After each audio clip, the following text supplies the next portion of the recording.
மத்திய உணவு அமைச்சகம் சென்ற வாரம் வீட்டு உபயோகத்திற்கு போதுமான சர்க்கரைக்கு உத்தரவாதம் அளிக்கவும், சில்லறை விலை உயர்வை தவிர்க்கவும், எத்தனால் உற்பத்திக்கு கரும்பு சாற்றை பயன்படுத்துவதை நிறுத்துமாறு சர்க்கரை ஆலைகள் மற்றும் மதுபான ஆலைகளுக்கு உத்தரவு பிறப்பித்தது. டிசம்பர் 15ஆம் தேதி சர்க்கரை ஆலைகள் கரும்பு சாறு மற்றும் பி ஹெவி மொலாசஸ் இரண்டையும் பயன்படுத்தி எத்தனால் தயாரிக்க மத்திய அரசு அனுமதித்தது. இந்த நோக்கத்திற்காக திருப்பிவிடக்கூடிய சர்க்கரையின் அளவு நடப்பு விநியோக ஆண்டில் 1.7 மில்லியன் டன்களாக கட்டுப்படுத்தப்பட்டது. எத்தனால் உற்பத்திக்கு அதிக சர்க்கரையை ஒதுக்குவதற்கான சாத்தியக்கூறுகளை ஆராய அடுத்த 1 முதல் 2 மாதங்களுக்குள் அரசு சர்க்கரை உற்பத்தியை மதிப்பிடும் என்று மத்திய உணவு அமைச்சக செயலர் சஞ்சீவ் சோப்ரா தெரிவித்துள்ளார். சர்க்கரை விலை உயர்வை குறைக்க உள்நாட்டு சந்தையில் கூடுதலாக 2 மில்லியன் டன் சர்க்கரையை அனுமதிக்கும் என்று எதிர்பார்க்கப்படுகிறது.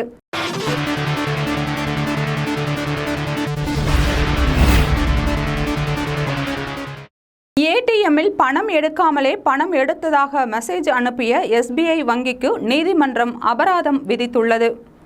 அரியலூர் மாவட்டம் வெற்றியூர் கிராமத்தைச் சேர்ந்த திருவேங்கடம் கீழப்பழுவூர் பாரத ஸ்டேட் வங்கியில் சேமிப்பு கணக்கு வைத்துள்ளார். 2022இல் கீழப்பழுவூர் எஸ்பிஐ வங்கி ஏடிஎம்மில் 20,000 ரூபாய் எடுக்க முயன்ற போது பணம் வரவில்லை. ஆனால் பணம் எடுத்துவிட்டதாக அவரது மொபைலுக்கு குறுஞ்செய்தி வந்தது. இதுகுறித்து கீழப்பழுவூர் மற்றும் அரியலூர் வங்கி மேலாளர்களிடம் புகார் தெரிவித்தும் நடவடிக்கை எடுக்காததால் திருவேங்கடம் 2023 ஜூலை 26இல் அரியலூர் நுகர்வோர் குறைதீர் ஆணையத்தில் வழக்கு தொடர்ந்தார். வழக்கை விசாரித்த நுகர்வோர் குறைதீர் ஆணைய தலைவர் தமிழ்ச்செல்வி மற்றும் உறுப்பினர் பாலு ஆகியோர் கொண்ட அமர்வு தீர்ப்பளித்தது. அதில் பாரத ஸ்டேட் வங்கி நஷ்ட ஈடாக 1 மாத காலத்திற்குள் திருவேங்கடத்திற்கு 2 லட்சம் ரூபாய் மற்றும் வழக்கு செலவு தொகையாக 10,000 ரூபாய் வழங்க வேண்டும் என்று உத்தரவிட்டது.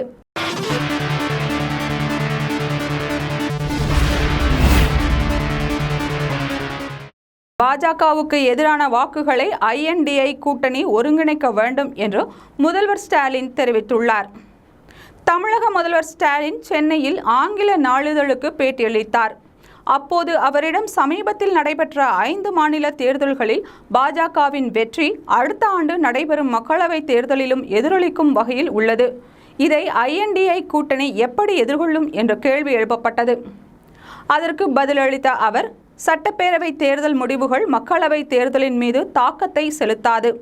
சட்டப்பேரவை தேர்தல்கள் மாநிலங்களின் பிரச்சனைகளை முன்னிறுத்தி எதிர்கொள்ளப்படுகின்றன. ராஜஸ்தானில் பாஜக வென்றிருந்தாலும் கூட வாக்கு வித்தியாசத்தை பார்த்தால் காங்கிரஸை விட வெறும் 10 லட்சம் வாக்குகளே பாஜக அதிகம் பெற்றுள்ளது.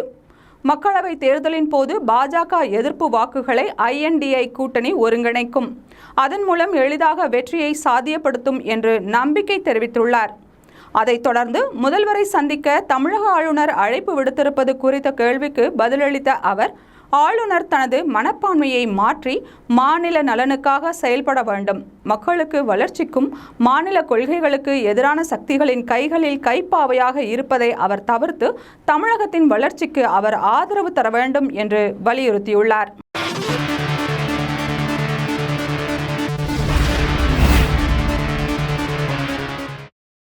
மொசாட் பிரிவைச் சேர்ந்த உளவாளி ஒருவரை ஈரான் தூக்கிலிட்டதாக தகவல் வெளியாகியுள்ளது. ஈரானின் அறிக்கையில் கைது செய்யப்பட்ட உளவாளி வெளிநாட்டு புலனாய்வு அமைப்புகளோடு தொடர்பில் இருந்தது கண்டுபிடிக்கப்பட்டதாக தெரிவித்துள்ளது. ஈரானின் ரகசிய தகவல்களை வெளியிட்டதில் அந்த உளவாளி தொடர்புடையவராக குற்றம் சாட்டப்பட்டுள்ளார். அந்த உளவாளி சாகிதானில் உள்ள சிறையில் தூக்கிலிடப்பட்டுள்ளார். உளவாளியின் விவரங்கள் எதுவும் அறிக்கையில் பகிரப்படவில்லை. 2022 ஏப்ரலில் இஸ்ரேலின் உளவு அமைப்பான மொசாட்டுடன் தொடர்புடைய 3 பேரை கைது செய்ததாக ஈரான் அறிவித்தது. தற்போது தூக்கிலிடப்பட்ட நபர் அவர்களில் ஒருவரா என்பது தெளிவுபடுத்தப்படவில்லை. உளவாளிகளை பயன்படுத்தி போருக்கு வழி செய்வதாக ஈரானும் இஸ்ரேலும் ஒருவரையொருவர் தொடர்ந்து குற்றம் சாட்டி வருகின்றன. தனது மிக பெரும் எதிரியாக ஈரானை பார்க்கும் இஸ்ரேல், ஈரானின் அணு ஆயுதங்கள் இருப்பதை தடுப்பதற்காக அதன் மீது இராணுவ நடவடிக்கைகள் எடுப்பதாக பலமுறை எச்சரித்துள்ளது. அணு ஆயுதங்கள் இருப்பை உறுதி செய்யாத ஈரான் அந்த குற்றச்சாட்டை எதிர்த்ததோடு இஸ்ரேலின் இராணுவம் அத்துமீறினால் உரிய முறையில் பதிலளிக்க தயாராக இருப்பதாகவும் தெரிவித்துள்ளது. இஸ்ரேலை ஆதரிக்காத ஈரான் ஹெஸ்புல்லா மற்றும் ஹமாஸ் போன்ற இஸ்லாமிய ஆயுத போராளிகளுக்கு தன் ஆதரவை அளித்து வருவது குறிப்பிடத்தக்கது.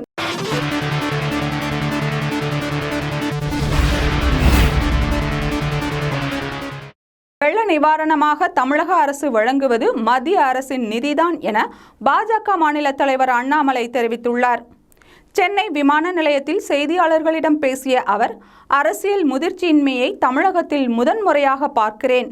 பேரிடரின் போது மத்திய அரசு அதிகாரிகள் மாநில அரசை குறை சொல்ல மாட்டார்கள். ஆய்வுக்கு வரும் மத்திய குழுவினர் தமிழக அரசை பாராட்டியது சம்பிரதாயம் ஆனது.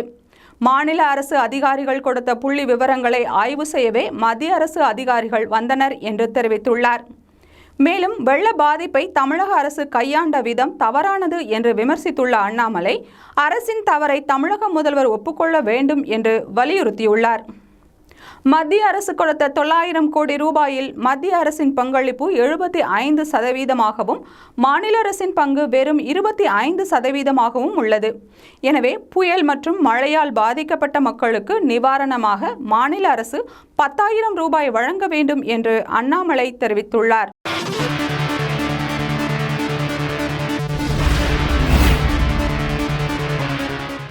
சத்தீஸ்கரில் நக்சல்களுக்கு அச்சம் ஏற்பட்டுள்ளது என்று அம்மாநிலத்தின் முதல்வர் விஷ்ணுதியோ சிங் தெரிவித்துள்ளார். இது தொடர்பாக செய்தியாளர்களுக்கு பேட்டியளித்த அவர், என் மீது மிகப்பெரிய நம்பிக்கை வைத்து முதல்வர் பொறுப்பை வழங்கிய கட்சிக்கு நன்றிக்கடன் பட்டுள்ளேன். கட்சியில் உள்ள மூத்த தலைவர்களின் ஆலோசனையின்படி செயல்படுவதன் மூலம் இந்த பொறுப்புக்குரிய கடமைகளை நிறைவேற்ற முடியும் என நம்புகிறேன். முழு அர்ப்பணிப்புடன் பணியாற்றுபவர்களுக்கு கட்சி நிச்சயம் வெகுமதி கொடுக்கும். இது பாஜகவில் மட்டுமே சாத்தியம். மற்ற கட்சிகளில் வாரிசு அரசியல்தான் இருக்கிறது. அவற்றில் ஜனநாயகம் இல்லை என்று தெரிவித்துள்ளார். அதைத் தொடர்ந்து சத்தீஸ்கரில் நக்சல்கள் ஆதிக்கம் குறித்த கேள்விக்கு பதிலளித்த அவர், சத்தீஸ்கரில் நக்சல்களுக்கு எதிராக பாஜக தொடர்ந்து போராடி வருகிறது. ஆனால் காங்கிரஸ் ஆட்சிக்கு வரும்போது எல்லாம் மாறிவிடுகிறது. காங்கிரஸ் ஆட்சிக்கு வந்தால் தங்கள் அரசு வந்துவிட்டது என நக்சல்கள் சொல்லுகிறார்கள். ஆனால் பாஜக வந்துவிட்டதால் தங்கள் மீது கடும் நடவடிக்கை எடுக்கப்படும் என்ற அச்சம் அவர்களுக்கு ஏற்பட்டுள்ளது என்று தெரிவித்துள்ளார்.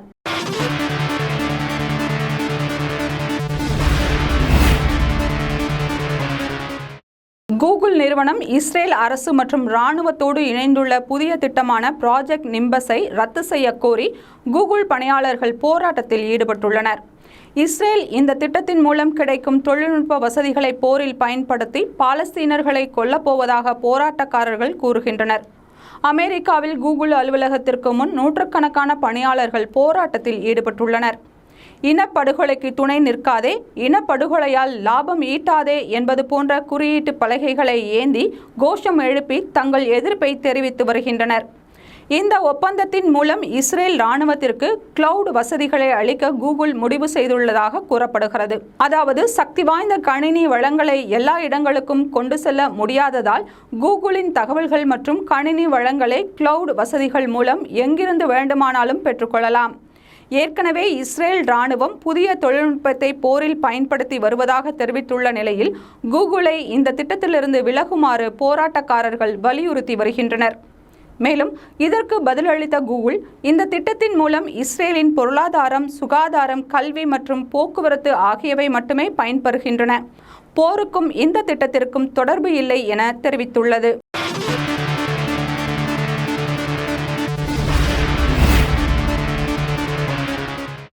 மத்திய உள்துறை அமைச்சர் அமித் ஷாவை அவதூறாக பேசியதாக தொடரப்பட்ட வழக்கில் நேரில் ஆஜராகுமாறு காங்கிரஸ் எம்பி ராகுல் காந்திக்கு சிறப்பு நீதிமன்றம் சம்மன் அனுப்பியுள்ளது.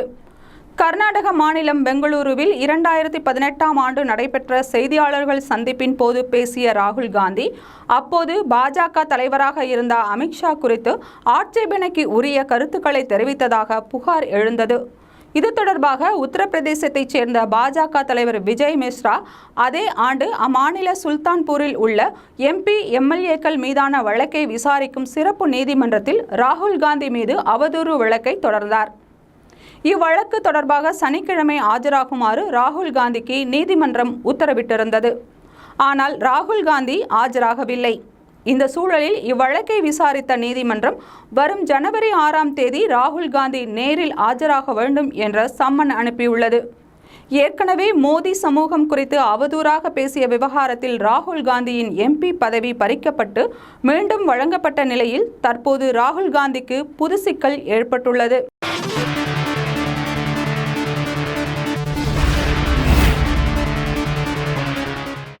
நமது கலாச்சார ஒற்றுமையின் தேசிய கட்டமைப்பை பிரதமர் மோடி வலுப்படுத்தி வருவதாக பாதுகாப்புத்துறை அமைச்சர் ராஜ்நாத் சிங் தெரிவித்துள்ளார்.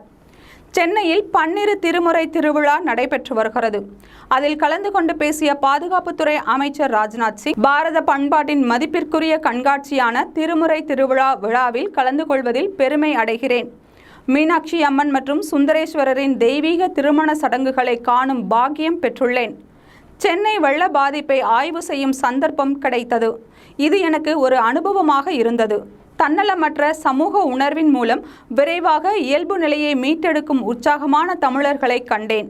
சமீப காலங்களில் பாரதத்தின் கலாச்சார மற்றும் ஆன்மீக ஒற்றுமையின் அடிப்படை அம்சங்களை சவால் செய்யும் ஒரு ஒருங்கிணைந்த பிரச்சாரம் மேற்கொள்ளப்பட்டு வருகிறது. இந்தியா ஒரு தேசம் அல்ல, மாறாக தனித்துவமான மாநிலங்களின் ஒன்றியம் என்ற கருத்து தொடர்ந்து பரப்பப்பட்டு வருகிறது.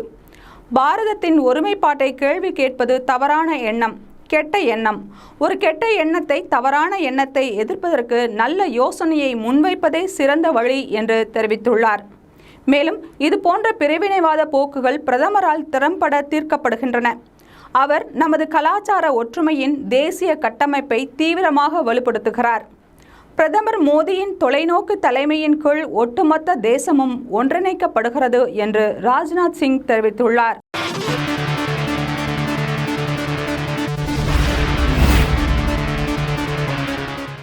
மகளிர் உரிமை தொகைக்கு மீண்டும் விண்ணப்பிக்க வாய்ப்பு வழங்கப்படும் என்று அமைச்சர் தங்கம் தென்னரசு அறிவித்துள்ளார். பெண்களுக்கு மாதந்தோறும் 1000 ரூபாய் வழங்கும் மகளிர் உரிமை தொகை திட்டத்தை தமிழக அரசு செயல்படுத்தி வருகிறது. இந்த திட்டத்திற்காக விண்ணப்பித்தவர்களில் தகுதியானவர்கள் தேர்ந்தெடுக்கப்பட்டு அவர்களின் வங்கிக் கணக்கிற்கு மாதந்தோறும் 15ஆம் தேதி 1000 ரூபாயை தமிழக அரசு செலுத்தி வருகிறது. இந்த உரிமை தொகைக்கு மீண்டும் விண்ணப்பிக்க வாய்ப்பு வழங்கப்பட உள்ளதாக அமைச்சர் தங்கம் தென்னரசு தெரிவித்துள்ளார். விருதுநகரில் நடைபெற்ற நிகழ்ச்சியின் போது இது தொடர்பாக பேசிய அவர், மகளிர் உரிமை தொகை திட்டத்தில் தகுதியான பயனாளிகள் யாரும் விடுபட்டுவிடக் கூடாது என்று முதல்வர் ஸ்டாலின் கூறியுள்ளார். தகுதியுள்ள அனைவருக்கும் உரிமை தொகை வழங்கப்படும். அதை உதவித்தொகையாக கொடுக்கவில்லை, உரிமை தொகையாக கொடுக்கிறோம். மகளிர் உரிமை தொகைக்கு இதுவரை விண்ணப்பிக்காதவர்களுக்கு மீண்டும் வாய்ப்பு வழங்கப்படுகிறது. ஜனவரி மாதம் முதல் அவர்கள் மீண்டும் விண்ணப்பிக்கலாம் என்று தெரிவித்துள்ளார்.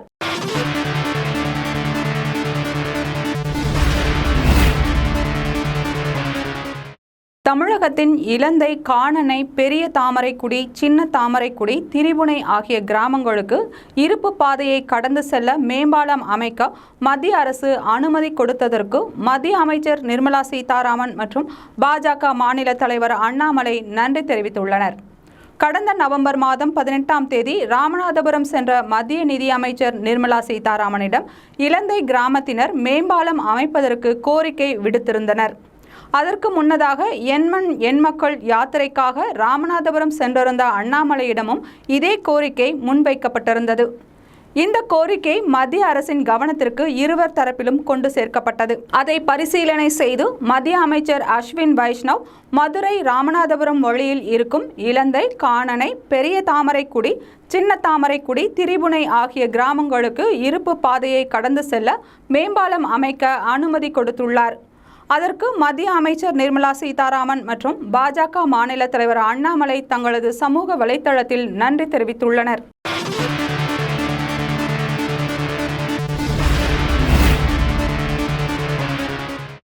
நாடாளுமன்றத்தில் நிகழ்ந்த அத்துமீறலுக்கு மத்திய அரசு பொறுப்பேற்க வேண்டும் என்று திமுக எம்பி கனிமொழி தெரிவித்துள்ளார்.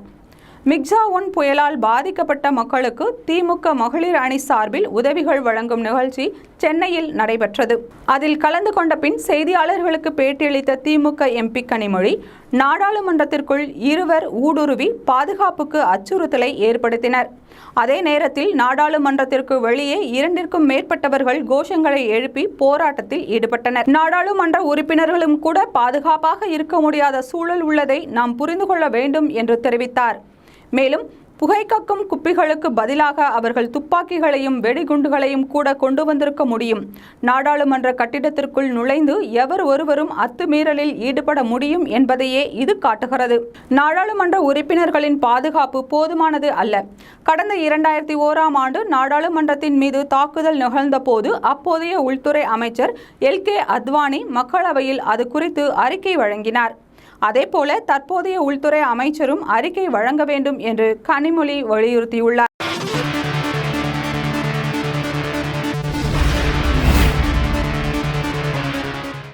ஸ்டான்லி மருத்துவமனைக்கு சிகிச்சைக்காக வந்த பெண் நோயாளியிடம் பாலியல் சேட்டை செய்த பயிற்சி மருத்துவரை நிர்வாகம் சஸ்பெண்ட் செய்தது. சென்னை கொருக்குப்பேட்டையைச் சேர்ந்த 22 வயது பெண் உடல்நலக்குறைவால் நேற்று சென்னை அரசு ஸ்டான்லி மருத்துவமனைக்கு சிகிச்சைக்கு சென்றார். மருத்துவர்கள் பரிந்துரைத்தபடி ஸ்கேன் எடுக்க சென்ற போது அங்கு பணியில் இருந்த முதுகலை பயிற்சி மருத்துவர் கோகுல் அப்பெண்ணிடம் பாலியல் சீண்டலில் ஈடுபட்டதாக அந்த பெண் ஸ்டான்லி மருத்துவமனை முதல்வர் பாலாஜியிடம் புகார் கொடுத்தார். இதையடுத்து மருத்துவர்கள் கொண்ட குழு அமைத்து கோகுலிடம் விசாரித்ததில் அவர் சீண்டலில் ஈடுபட்டது உறுதியானது. இதையடுத்து கோகுலை 2 வாரம் பணியிடை நீக்கம் செய்து மருத்துவர்கள் குழு உத்தரவிட்டது. இதற்கு கல்லூரி கவுன்சிலில் ஒப்புதல் பெறப்பட்டதாகவும் ஸ்டான்லி மருத்துவக் கல்லூரி முதல்வர் பாலாஜி தெரிவித்தார்.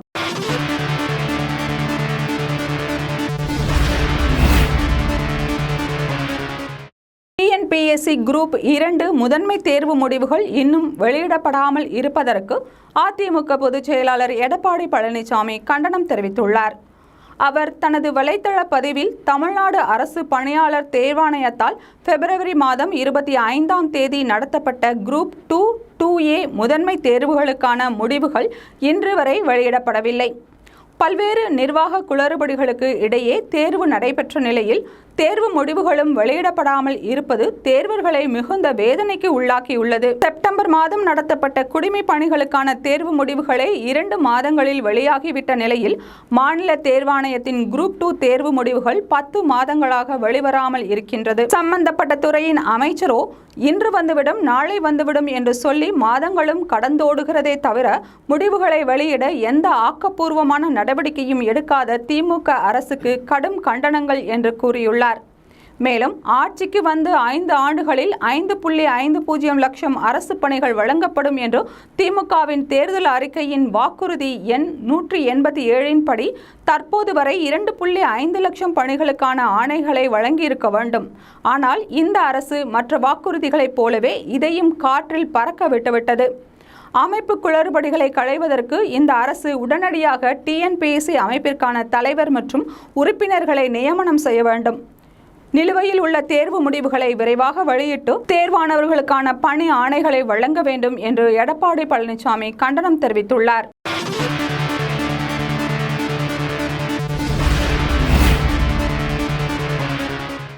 சத்தீஸ்கர் கான்கேர் மாவட்டத்தில் பிஎஸ்எஃப் வீரர் கொல்லப்பட்ட சம்பவத்தில் அந்த குண்டுவெடிப்பில் தொடர்புடைய 4 நக்சல்கள் கைது செய்யப்பட்டனர்.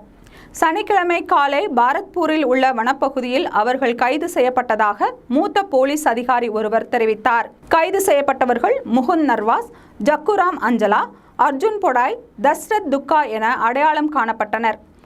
பாரத்பூர் கிராமத்தை பூர்வீகமாக கொண்ட அனைவரும் மாவோயிஸ்டுகளின் கூட்டாளிகள் ஆவர். குண்டுவெடிப்பில் காயமடைந்த பிஎஸ்எஃப் தலைமை காவலர் அகிலேஷ் குமார் ராய் டிசம்பர் 14ஆம் தேதி சிகிச்சை பலனின்றி உயிரிழந்தார். கைதானவர்களிடம் நடத்திய விசாரணையில் குண்டுவெடிப்பு சம்பவத்தில் தங்களுக்கு தொடர்பு இருப்பதை ஒப்புக்கொண்டனர். மேலும் விசாரணை நடந்து வருவதாக அதிகாரிகள் தெரிவித்தனர்.